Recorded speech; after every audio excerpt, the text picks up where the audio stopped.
I had someone tell me my shit is mad whack.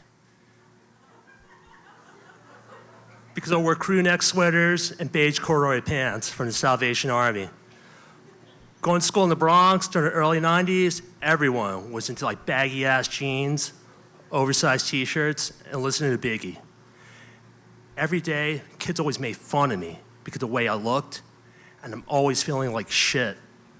Until one afternoon, my sister took me to this clothing store called the Unique Warehouse.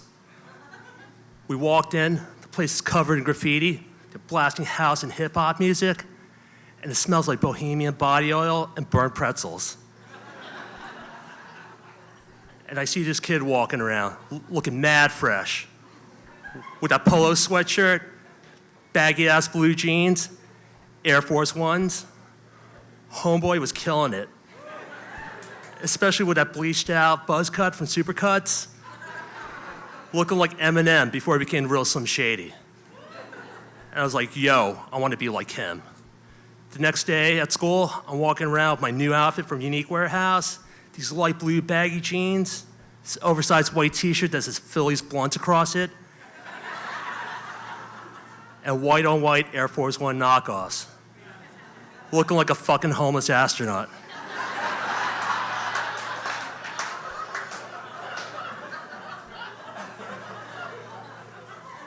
And this kid Jamal walks by. He's like, yo, that shit is mad ill. Where'd you get that? I said, Unique. Unique what? The Warehouse. And he's like, word. And it felt good that day. Because no one has ever complimented me on the clothes I wore at school. And I started spending more time around the Unique Warehouse, spending my money on gear, because I felt good and confident about myself. And I always see that kid walk around just looking mad fresh. I really want to talk to him, just don't know what to say. And I take a deep breath, and I'm like, yo, that shit is mad ill. Where'd you get that? He gives me a dirty look. I stole it, you got a fucking problem? Word. And we became friends. His name is Josh, but everyone calls him Adobe. And he introduced me to his friends. He's a lot older than me, they're looking fresh, and not in school anymore. And I'm like, yo, that's the lifestyle I want. And I started rolling with those guys. One afternoon, we're just kicking it in the park, and Adobe, he rolls me up a cigarette, and he says, yo, smoke that shit. I'm really nervous because I never smoked a cigarette, and I assume you got blow in.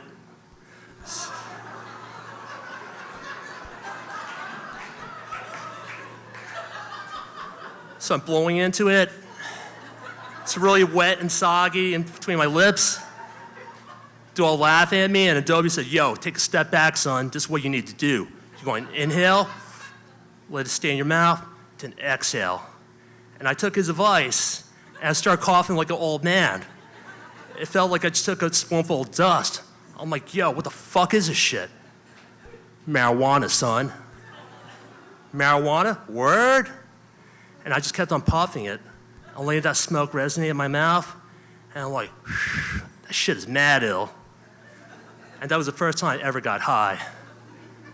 Adobe and his boys, they took me under their wing, introduced me to marijuana, and taught me how to inhale and exhale. And they invited me to go clubbing with them on Thursday night. The only problem is, I'm only 14. And Adobe said, yo, we gotta get this kid schooled. And he reaches deep in his pocket, and he pulls out a fake ID. And it says, Adobe, 25, New York University.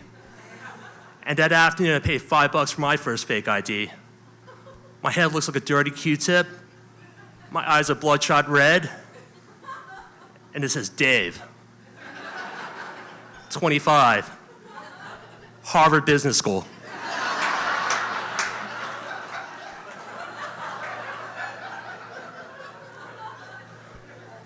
It's Thursday night, and I'm ready to go clubbing. Mom and Dad walks in. Dave, can we talk to you? What do you want? I'm ready to go out. Dave, we really need to talk to you. Sit down.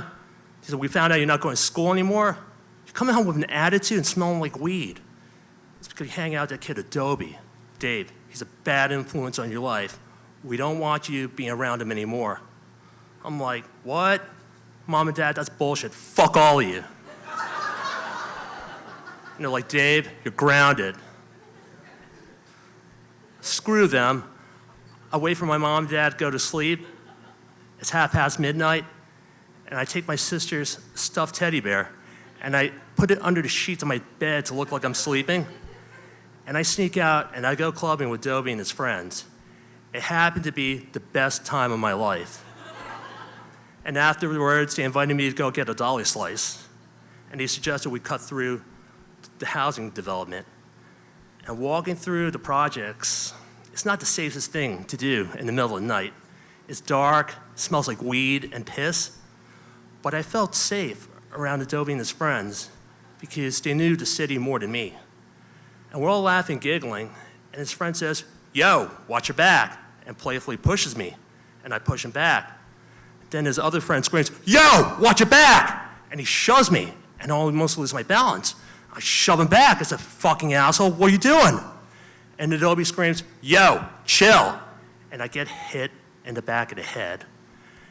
And I slowly fall to the ground, and everything just fades to black as adrenaline is exploding through my veins like pins and needles. I immediately regain consciousness while I'm in the fetal position right now, and they're just punching and kicking me on the ground. My body is numb, I'm tone deaf. I have my forearms over my face like a boxer against the ropes, and I'm trying to scream, but no words are coming out of my mouth. I feel like I'm in a bad dream, but the reality is I'm going to die tonight. Suddenly I hear a cop car driving by, it's getting louder and louder. Woo, woo, woo. And they all scream, 5-0, 5-0, let's jet. And they take off running for $40 from my pocket. I take off running the other way for the train. The adrenaline started to wear off. I'm starting to feel the pain from my bruises. I'm scared as shit, as well as fucking pissed off. These motherfuckers, I thought they were my friends, but they took advantage of my trust. I feel betrayed. I get back home that evening, and I turn on my lights. Oh, fuck me. My sister's stuffed teddy bear is sitting on top of my bed, just staring at me. It's like something out of an Edgar Allan Poe novel. Now Mom and Dad's going to give me shit tomorrow morning. The next day, surprisingly, Mom and Dad doesn't say a word to me. I'm waiting. They make me breakfast, and they set aside a box of bandages for me. Wow, my mom and dad had my back, regardless of all the fucking shit I put them through. Although I never got accepted to Harvard Business School, I learned a really valuable lesson that evening that an MBA education would have never taught me. Never choose your friends based on the clothing they have on their backs, because that shit is mad whack. Thanks.